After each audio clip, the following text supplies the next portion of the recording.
Good morning, it is Christine at Gemini Stitchers and we're on day 11 of Vlogmas. Can you actually flipping believe it? We're nearly halfway through. Yay! Excuse the hair nest this morning. God, it's getting worse the more I touch it.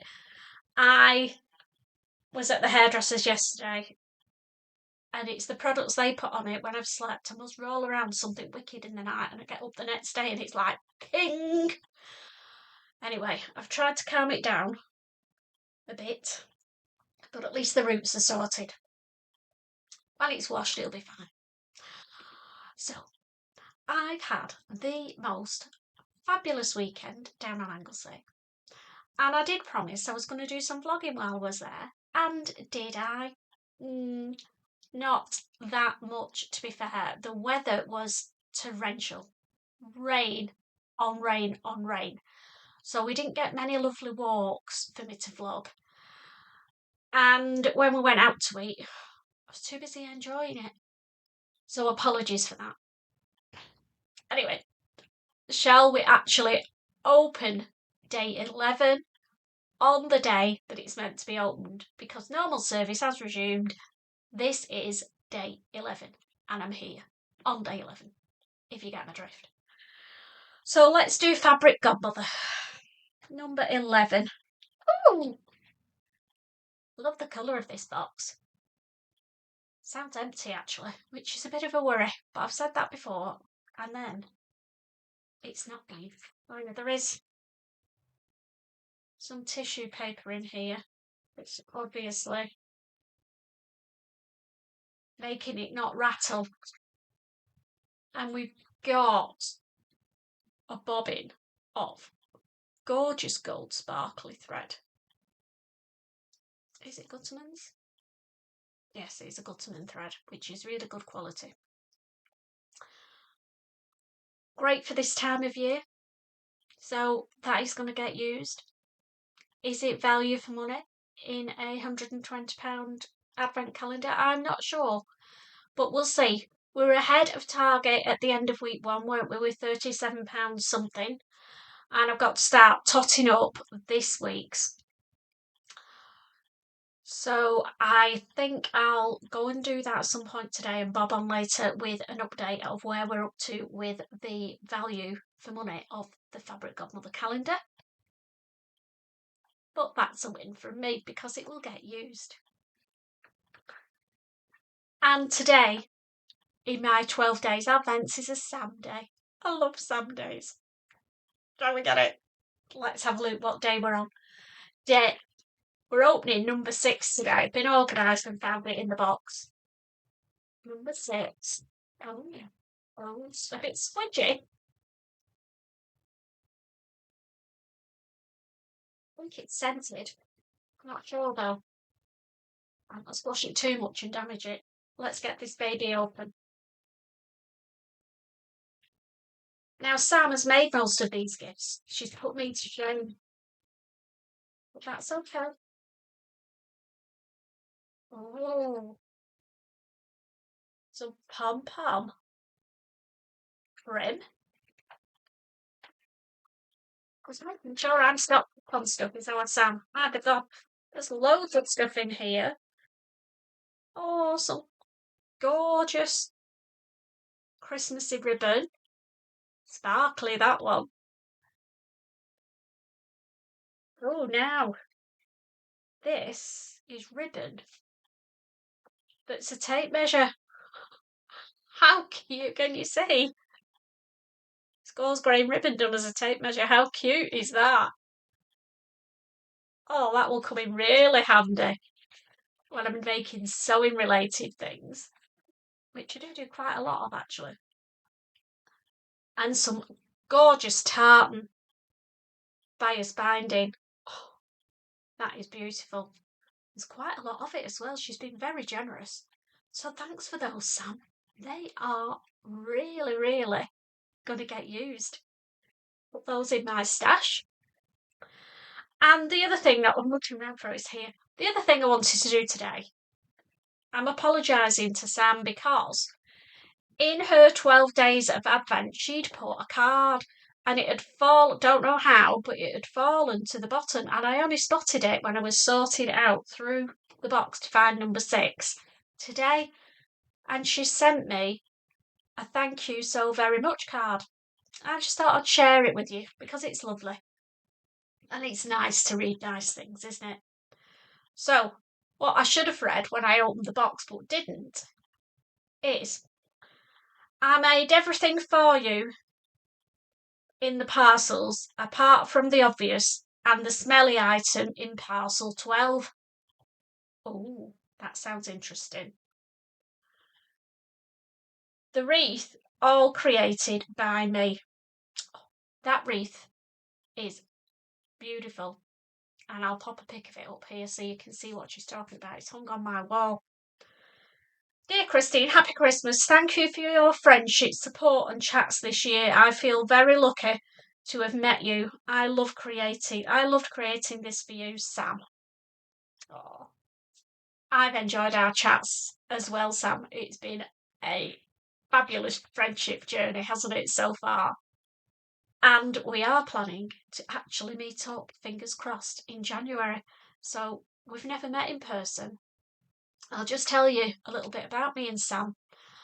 I think it was Sam who put on it was on one of her early vlogs she announced on one of her early vlogs that she was looking for someone to do a collab with, and I was barely learning my vlogging journey as well, so I contacted her and said, yeah, I'm up for it, and it snowballed. We bounced ideas off each other, and it was when the sewing bee was on, so we decided we were going to do a sewing bee themed challenge, and then decided it was going to be a 3-part challenge, and then decided that we were going to ask if any other vloggers wanted to join us.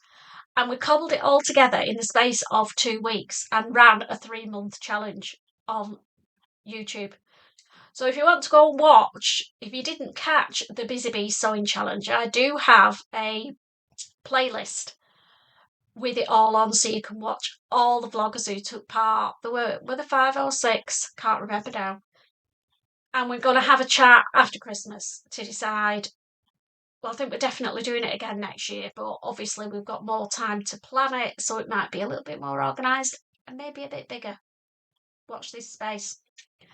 So that's my Advent's opened. I'm going to go and walk the doggos now. Started raining again. Great. And then today, I'm going nowhere. And I'm going to try and start on my Christmas Day outfit, dress. Now, I'm planning on making the Joe dress by Closet Core Patterns. And I'll try and pop an image of the summer one. Well, I will pop an image of the summer one that I made. And I wore it loads, loved it. So I thought I would adapt it to a Christmas themed one. And this is the fabric that I'm going to make it in. It's just a scrap because I've been cutting it out this morning. So it's all cut out, ready to start. Now, Closet Core do a very good sew along for the Joe dress because it's quite a meaty sew. Well, it is for me anyway. There's lots of bias binding involved, but that's good.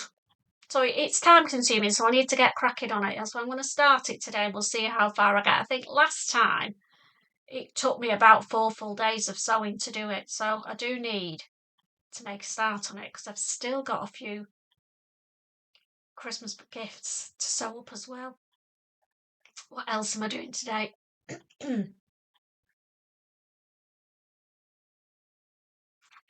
So I'm going to sew until about 4 o'clock when it starts getting dark. Then the tree's been put up.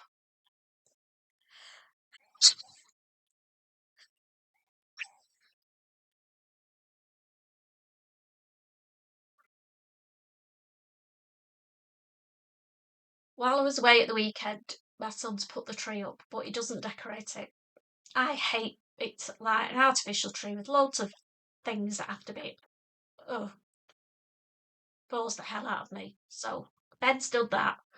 So the decks are all down. So I'm going to walk the dog, do my sewing, then I finish about 4 o'clock, and then I'm going to do 2 things. I'm going to decorate the tree. So I'll try and vlog that. Not sure if that's how that's going to work with the angles and things, but if it looks okay, I'll show you that. Then the other thing I'm going to do is make a start on my last minute Christmas cake. Now I'm making the Delia Smith last minute Christmas cake. I've made it for the past 2-3 years and it's been lovely and moist. I'm doing it again this year because I'm on the last minute again.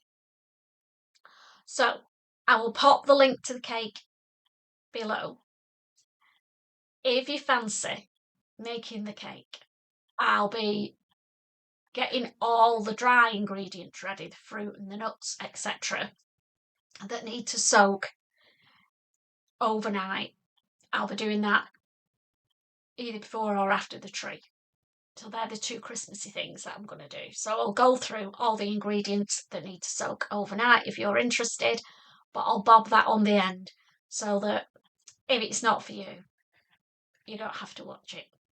But I love making a Christmas cake. If anybody else makes a cake every year, let me know, because I don't know, I feel like it's a dying art. It's too easy to go to the supermarket and buy a Christmas cake, isn't it? But believe you me, they don't taste anything like a homemade one. So that's my plans for today. As I said, I'm going to walk the dogs now and then I'm going to do some sewing. So maybe I'll vlog a bit of that. We'll see. But I'm going to be watching the Closet Core sew along and we'll see how far I get with my Christmas dress. So see you in a bit. Okay, so I've been sewing for about 2.5 hours. I don't feel like I've got very far, but I'll show you where we're up to. I've put all the interfacing strips, and there's lots of them, everywhere. Then I've started working on the bodice. So we've got the arm dart there on that one. This is the back. And that's got the interfacing where the zip's going to go.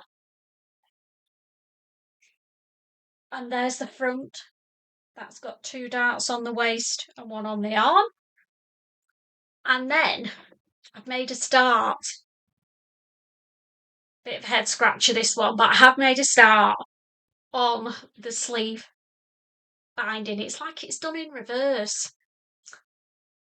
So you have, just try and show you, a centre panel of fabric that you sew on, but you have the seams on the outside. And then you're going to bind both sides of that seam. So I've done one side, this gorgeous copper bias binding.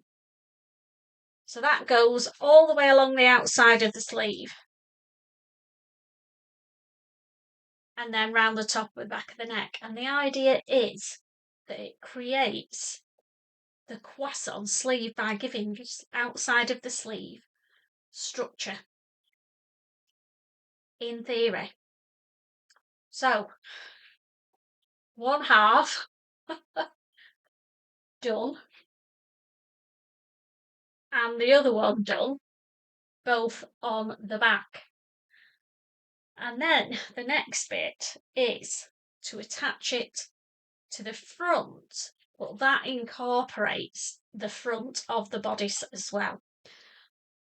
So I'm going to stop there for today and resume with this gorgeous copper bias binding tomorrow. Bit Christmassy, isn't it? I'm loving it so far, even if it is hard work. And this fabric is so slippy. It's it with the sewing for today. And I forgot this morning I didn't do my deck of the day, did I? So just let me grab it.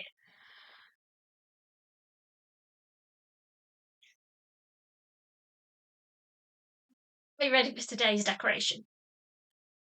Here's a clue. It has a star on the top.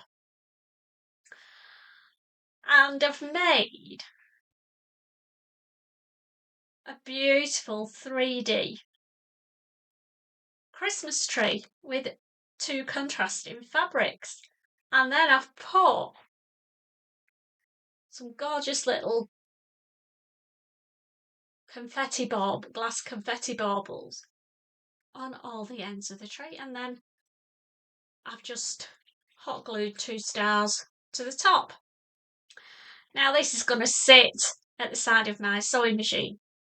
Could actually use it as a pincushion, couldn't I? It's that nice and squishy. But I won't. I won't do that to my tree. Again, I will pop the link below if you decide you want to make one. It's not as difficult as it seems, and it's great fun. These would be beautiful as table decorations, wouldn't they? On your Christmas Day table. If once you've made one, you could resize it and do them different sizes even. So I'll give a stuffed tree a go, maybe. I'm going to go now and start, hopefully, to put the Christmas decks up. So I'll see if I can record it. And the other thing that I said this morning I need to do today is to sort the fruit out to soak for my Christmas cake.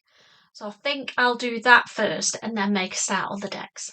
Okay, so I've weighed all my ingredients out that need to soak overnight, and I'm just going for my Christmas cake, and I'm just going to run through them all with you. Sorry about bad light, but it's getting dark out there. What time is it? Nearly 4 o'clock, so why am I not surprised? Okay, so the list of things that we need. First thing is a 400-gram jar of luxury mincemeat. This is Asda's Extra Special Ruby Port and Brandy mincemeat. Sounds gorgeous, doesn't it? Smells amazing. So all that jar goes into my bowl.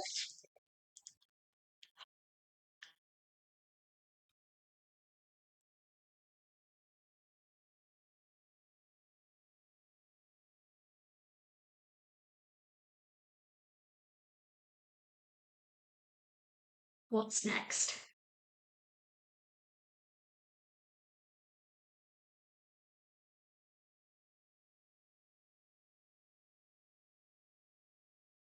And 110 grams of pitted, ready-to-eat prunes, chopped roughly, and they go in.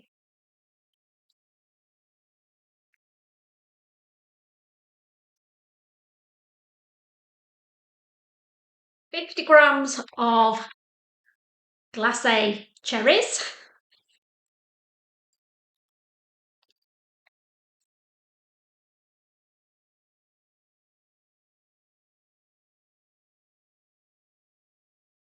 £75 grams of dried mixed fruit.